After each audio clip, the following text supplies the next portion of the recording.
अस्सलाम वालेकुम जी, की हाल चाल है? ठीक ठाक हो संगियो तो मित्रों? मैं तैनू अर्ज़ है करना चाहना कि PDM जड़ी जे ना वो अपने अंजाम तक पहुँच गई, टुट गई जे। मौलाना फजल रहमान जड़ा ना वो पिट उठिया। ओहदा यह ख्याल है कि दुबई च वड्डियां पार्टियां ने आपस च मिल के ते चीज़ वंडी दी जड़ी आपस च वंड लई है। हालांकि मेरा यह ख्याल नहीं है। मौलाना फजल रहमान जड़ा है ਉਹਨੂੰ ਕਿੰਨੀਆਂ ਦਹਾਈਆਂ ਹੋ ਗਈਆਂ ਸਿਆਸਤ 'ਚ ਮਾਫੀ ਚਾਹਨਾ ਕਿੰਨੀਆਂ ਦਹਾਈਆਂ ਹੋ ਗਈਆਂ ਸਿਆਸਤ 'ਚ ਉਹਨੂੰ ਅੱਜ ਤੱਕ ਇਹ ਨਹੀਂ ਸਮਝ ਆਈ ਕਿ ਜਿੰਨੇ ਤੈਅ ਕਰਨਾ ਹੈ ਕਿ ਵਜ਼ੀਰ ਆਜ਼ਮ ਕੌਣ ਹੋਏਗਾ, ਸਦਰ ਕੌਣ ਹੋਏਗਾ, ਵਜ਼ੀਰ ਆਲਾ ਕੌਣ ਹੋਏਗਾ, ਨਿਗਰਾਨ ਵਜ਼ੀਰ ਆਜ਼ਮ ਕੌਣ ਹੋਏਗਾ, ਉਹ ਤੇ ਈਦ ਇੱਥੇ ਪੇ ਮਨਾਉਂਦੇ ਸਨ ਜਵਾਨਾਂ ਦੇ ਨਾਲ ਅਗਲੇ ਮੋਰਚਿਆਂ 'ਚ। ਵੇਖੀ ਸੀ ਨਾ ਤੁਸੀਂ ਫੋਟੋ ਸ਼ਹਿਬਾਜ਼ ਸ਼ਰੀਫ ਤੇ ਆਰਮੀ ਚੀਫ ਦੀ। वज़ीर आज़म तो आर्मी चीफ सैयद आसिम मुनीर जड़े ने उन्होंने इत्थे ईद मनाई है, वो उत्थे नहीं सन।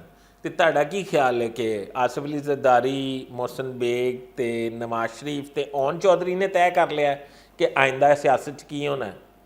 खैर तो है मौलाना फजल रहमान साहब, तुहानू तुसीं किहो जी सोचते हो? अच्छा हुण मैं तुहानू दसना कि नाराज़ क्यों होए ने।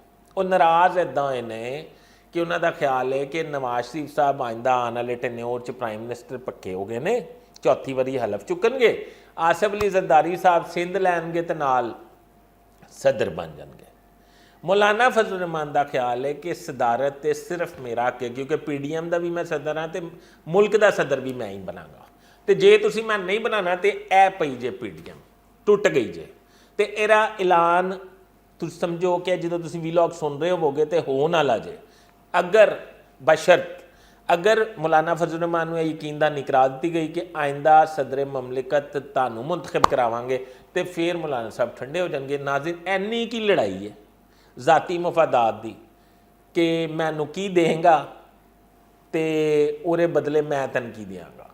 बस मुल्क की मुहब्बत और मुल्क की तरक्की, मुल्क के मुफाद वास्ते इस टाइम कोई काम नहीं कर रहा, सिर्फ ज़ाती बंदर बांट करने वास्ते काम हो रहा है। तो तुसीं अंदाज़ा ला लो कि आइंदा आने वाले वक्त की गुल खिलणगे तो की होएगा। अपनी आरा ना मैं ज़रूर आगाह करना।